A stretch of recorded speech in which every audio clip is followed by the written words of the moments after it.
20 मई को मुंबई और आसपास के इलाकों में खास तौर पर चुनाव होने हैं और मुंबई के पास थाने और कल्याण लोकसभा सीट जो है वो हॉट सीट मानी जाती है। कल्याण लोकसभा सीट से शिवसेना के उम्मीदवार श्रीकांत शिंदे जी हैं, डॉक्टर श्रीकांत शिंदे हैं। श्रीकांत, आपका बहुत स्वागत है एबीपी न्यूज पर। क्या कहेंगे, आप हैट्रिक की तैयारी कर रहे हैं, किन मुद्दों पर आपका जो चुनाव प्रचार है वो चल रहा है, खास तौर पर कल्याण लोकसभा में?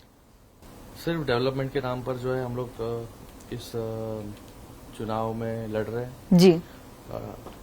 गए 10 सालों में माननीय इस देश के यशस्वी प्रधानमंत्री नरेंद्र मोदी जी के नेतृत्व में हम लोग ने काम किया और 10 साल में जिस प्रकार से पूरे देश में जो है डेवलपमेंट का कार्य उन्होंने किया है और मेरे चुनाव क्षेत्र में भी जो है बहुत बड़े पैमाने पर जो है डेवलपमेंट हम लोग ने किए, रेलवेज हो, रोड्स हो, अलग अलग इंफ्रास्ट्रक्चर्स हो, तो उसका जो है जो गए 10 सालों में हम लोग ने जो लोगों को दिया है उसके ऊपर ही वही सभी चीजें जो है हम लोग लोगों के सामने लेके जा रहे हैं। आप कह रहे हैं कि 10 साल में आपने ये काम किए हैं, तो अब आपको जो वोट दिए जाएंगे, आप किन मुद्दों पर वोट मांग रहे हैं कि आगे और क्या काम आप करने वाले हैं? देखो, मेरा चुनाव क्षेत्र जो है वो सबसे डेंस पॉपुलेटेड चुनाव क्षेत्र है कल्याण। जी। बहुत कम एरिया में जो है ज्यादा आबादी रहती है और सबसे ज्यादा लोग जो है वो ट्रेन से जो है रोज लोकल से ट्रैवल करते हैं जी। और उसी के साथ में रोड से भी ट्रैवल करते हैं। सबसे बड़ा मेरे सामने जब मैं चुन के आया 2014 में, तो ये जो कम्यूटेशन है वो थोड़ा अच्छा करे, लोगों को सुविधा रेलवेज में हो या रोडवेज में हो वो मिले, इसके लिए हम लोग ने काम चालू किया 2014 में।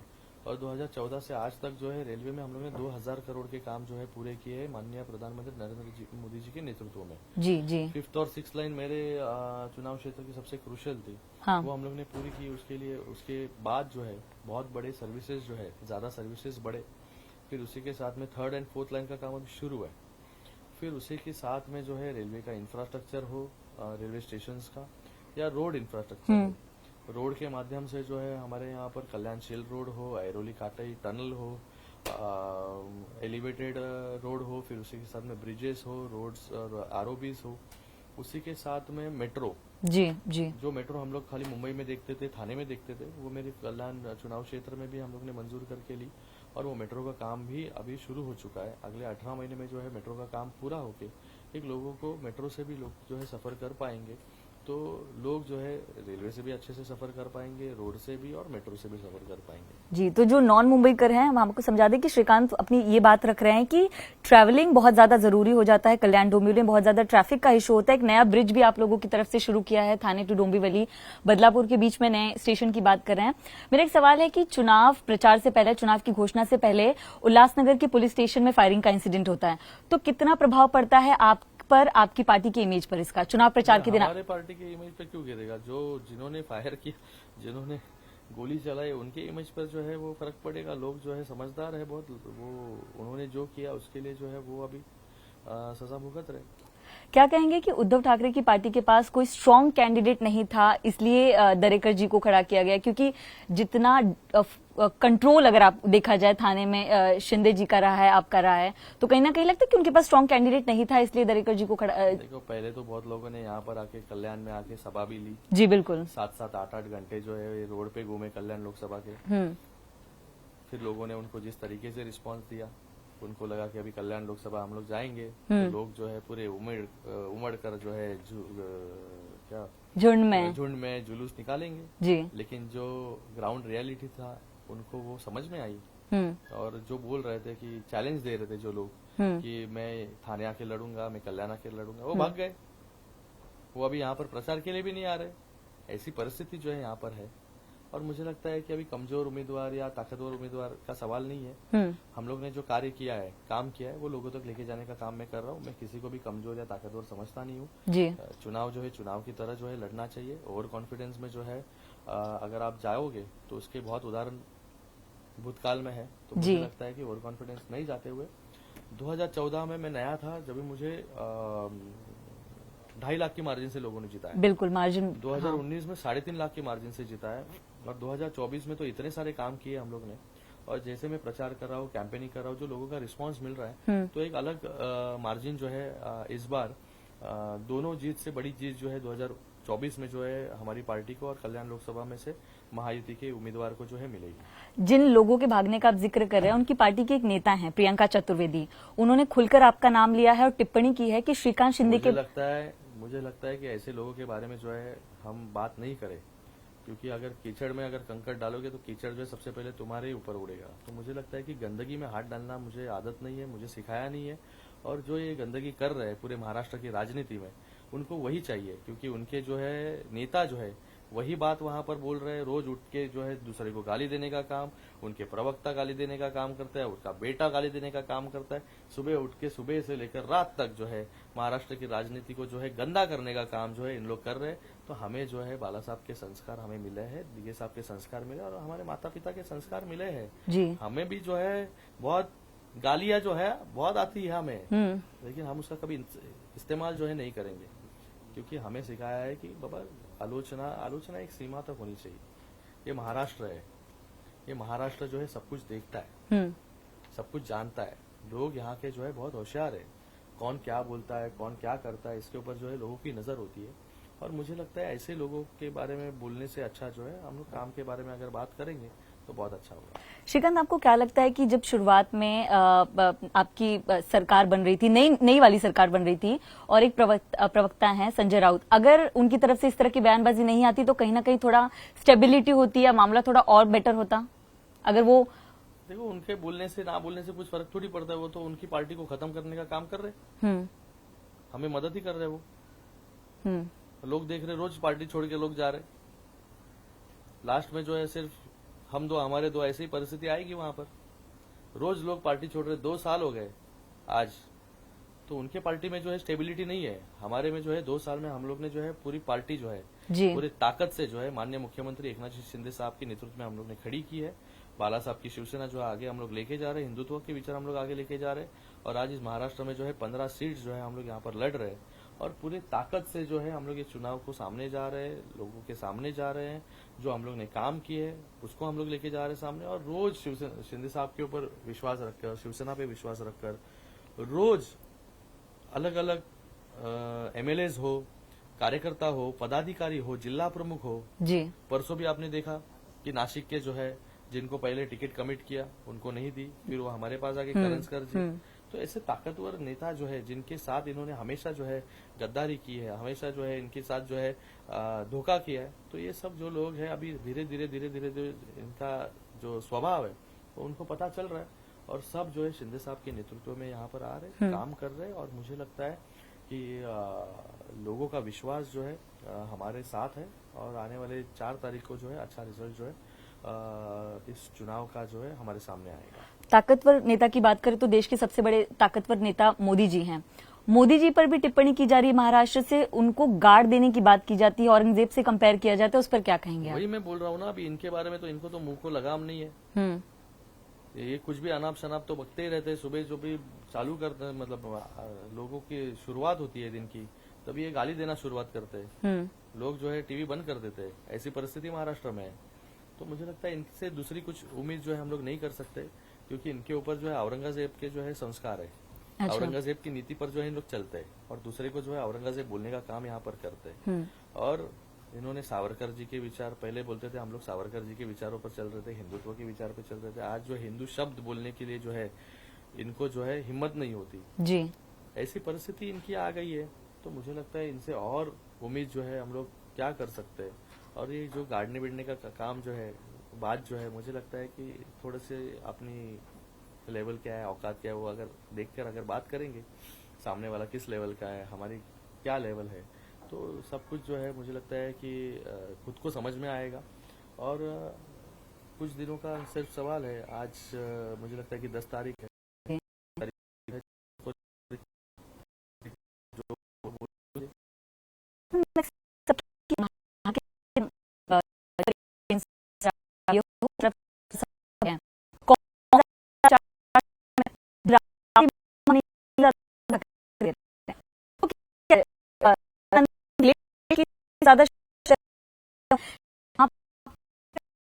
फोन नहीं आते, वहां पर उद्धव ठाकरे ज्यादातर दिखाई दे रहे हैं। तो क्या उद्धव ठाकरे की कद पर एक यहाँ पे कोई सवाल उठता है? उस पर लेकर देखो उनका सवाल है कौन किसको किधर जाना है, क्योंकि उनके एक दूसरे के साथ ही तालमेल नहीं है। उनको हर एक जन को जो है इंडिया अलायंस का जो नेता है उनको खुद को प्रधानमंत्री वहां पर बनना है, और कांग्रेस की सभा में जाए या किसी और की सभा में जाए उनसे हमारा लेना देना नहीं है कुछ।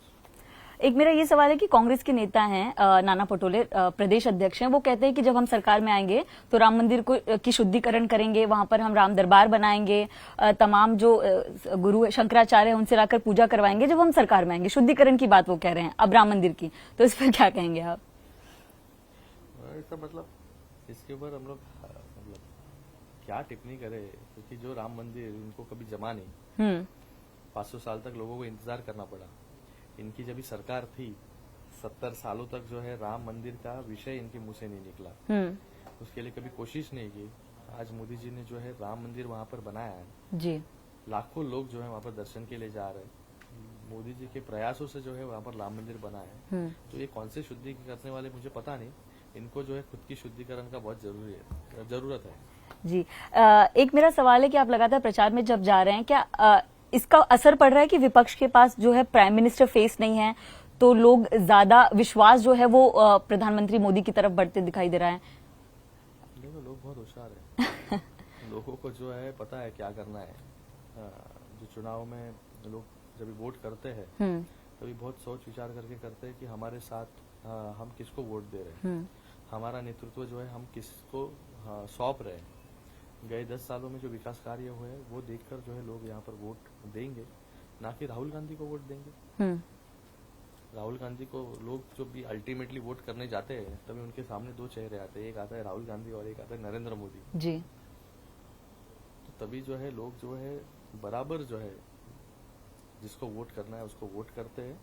और विपक्ष का चेहरा जो है इनके पास पहले से ही नहीं था। ये जो विपक्ष बना है वो सत्ता के लिए बना है, जो इंडिया अलायंस बना है वो सत्ता के लिए बना है। यहाँ पर हर एक को जो है प्रधानमंत्री बनना है। यहाँ पर जो है एक दूसरा राहुल गांधी बोल नहीं सकता कि केजरीवाल को बनाओ, केजरीवाल बोल नहीं सकते कि राहुल गांधी को बनाओ, ऐसी परिस्थिति यहाँ पर नहीं है। वो खुद जो है आज भी लड़ रहे हैं। मुझे वो एड बहुत याद आता है और बहुत मजेदार लगता है, दूल्हा कौन तो मुझे लगता है कि ऐसी परिस्थिति उनकी है और लोग जो है फिर से एक बार जो है मोदी जी को चुनकर देंगे और वो भी स्पष्ट बहुमत से, पूर्ण बहुमत से। और गए 2019 से ज्यादा लोग जो है सांसद बनकर जो है दिल्ली पहुंचेंगे और फिर से इस देश की कमान मोदी जी संभालेंगे और देश को आगे लेके जाने का काम जो है मोदी जी करेंगे। मेरे एक आखिरी सवाल है आपसे, क्या उद्धव ठाकरे का जो सिंपैथी वोट का एक पैटर्न है वो काम करेगा? क्योंकि वो लगातार आपको गद्दार कह रहे हैं, नकली शिवसेना कह रहे हैं। लोगों को देखो, अभी लोग कुछ जवाब देंगे। अभी 20 तारीख को अभी कुछ स्टेजेस में चुनाव हुए यहाँ पर और सिंपैथी जो है इन्होंने खुद बबल बना के रखा है खुद के आसपास में और उनके जो केडर है उसके आसपास में। अरे हमें सिंपैथी है। ग्राउंड रियलिटी जब ग्राउंड पर उतरेंगे तभी पता चलेगा, लोगों से बात करेंगे तभी पता चलेगा कि किसको सिंपैथी है। सिंपैथी किसको मिलती है? जो लोगों के दुख में जो है दौड़ कर जाते हैं, लोगों के दुख जो है खुद के दुख समझते हैं और उसको सॉल्व करने का काम करते हैं। जी जी। इन्होंने जब लोग दुख में थे, लोग कोविड में जब मर रहे थे, तभी इन्होंने बैठ के प्लानिंग करके जो है उधर कैसे भ्रष्टाचार करे। कोविड के बॉडी बैग्स में, जो कोविड के बॉडी बैग्स हमारे थाने म्यूनिसिपल कॉर्पोरेशन 600 रुपए में मिल रहे थे, वहां पर 6,500 रुपए में खरीदा एक बॉडी बैग। जी। खिचड़ी में जो है 300 ग्राम खिचड़ी जो है लोगों को देना था, 100 ग्राम खिचड़ी दिया और 200 ग्राम खिचड़ी खुद खा गए।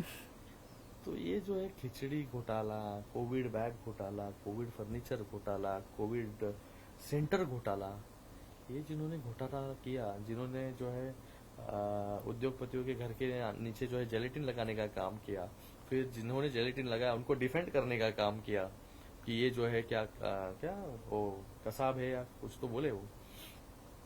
तो ऐसी परिस्थिति में जो है लोग जो है बहुत समझदार है, जो जिन्होंने भ्रष्टाचार किया कोविड में उनको कैसे सिंपैथी मिलेगी? उनको सिंपैथी नहीं मिल सकती। कोविड के भ्रष्टाचार की बात करें, अमोल कीर्तिकर के प्रचार में 1993 ब्लास्ट का एक दोषी है, वो भी उसमें दिखाई देता है। क्या तो यही तो है इनकी विचारधारा। इन्हीं लोगों के लिए तो अभी इलेक्शन लड़ रहे हैं। ये जो है बाला साहब के विचार कब के भूल गए हैं और जो अभी किसी भी हालत में जो है चुनाव इनको जीतना है तो उसके लिए किसी से भी गठबंधन करना पड़े, किसी से भी। अभी इसके पहले भी वजह वो जेल में चले गए, जिन्होंने जेलेटिन लगाया, फिर एक मंत्री थे, उनके दाऊद के साथ संबंध थे, फिर उसके बाद जो है ये कल का किस्सा जो 93 के ब्लास्ट का है, उसको जो है प्रचार में उतारना पड़ रहा है, क्यों? वोट लेने के लिए ऐसी परिस्थिति इन पर आ गई है। तो ये सब जो है ये जनता देख रही है, जनता जो है वोटों के माध्यम से जो है इनको जवाब देगी। और 4 तारीख को जो है ये इनको सिंपति, असली शिवसेना, नकली शिवसेना, किसके साथ जनता है, ग्राउंड लेवल पे क्या है, केडर किसके साथ है, ये सभी प्रश्नों के उत्तर जो है 4 तारीख को जो है आपको मिलेंगे। आपको भी जो है स्पेकुलेशंस इतने 2 सालों से तक आप कर रहे थे कि किसके कितने सीट्स आएंगे, लोग किसके साथ है, लोग जो है सिंपति वेव के साथ है, सिंपति नीचे है कि नहीं है, शिंदे साहब के साथ कौन है, उबाटा के साथ कौन है। तो ये सब जो है मुझे लगता है अभी कुछ दिन बाकी है। 4 तारीख को लोग जो है अब सभी को पता चल जाएगा, दूध का दूध और पानी का पानी हो जाएगा। मैं एक एड ऑन आपसे पूछूं तो उद्धव ठाकरे ने अपनी प्रचार सभा के दौरान कहा कि मैं माफी मांगता हूं कि इसके पहले मैंने आप सबसे मोदी जी के नाम पे वोट मांगा था, मोदी का नाम लेकर वोट मांगा था। क्या कहेंगे, तब तो गठबंधन था। तभी तो मोदी जी का नाम नहीं लेते तो कैसे फिर चुन के आते, ऐसी परिस्थिति थी। हाँ, आज जो है औरंगजेब के नाम पे वोट मांग रहे हो। तो लास्टली आप हैट्रिक लगाने के लिए तैयार हैं, आप क्या रहे हैं पूरी तरह से? हैट्रिक मैं बोला आपको 2014 और 2019 से बड़ी चीज जो है यहाँ पर होगी, क्योंकि हमें जो है हमारे काम पर जो है विश्वास है। हाँ। काम को हम लोग आगे लेके जा रहे हैं, डेवलपमेंट के मुद्दों को हम लोग आगे लेके जा रहे हैं, और लोगों को वही चाहिए। लोगों को जो है मेरे लिए कौन अच्छा काम कर रहा है वो लोगों को चाहिए, ना कि ये जो भावनिक राजनीति कर रहे हैं, गाली गलौज कर रहे हैं रोज उठकर। तो मुझे लगता है कि लोग जो है डेवलपमेंट के साथ रहेंगे, लोग मोदी जी के साथ रहेंगे। मोदी जी ने जिस प्रकार से कार्य किया है गए 10 सालों में, उसके साथ लोग जो है डटकर खड़े रहेंगे। और 4 तारीख को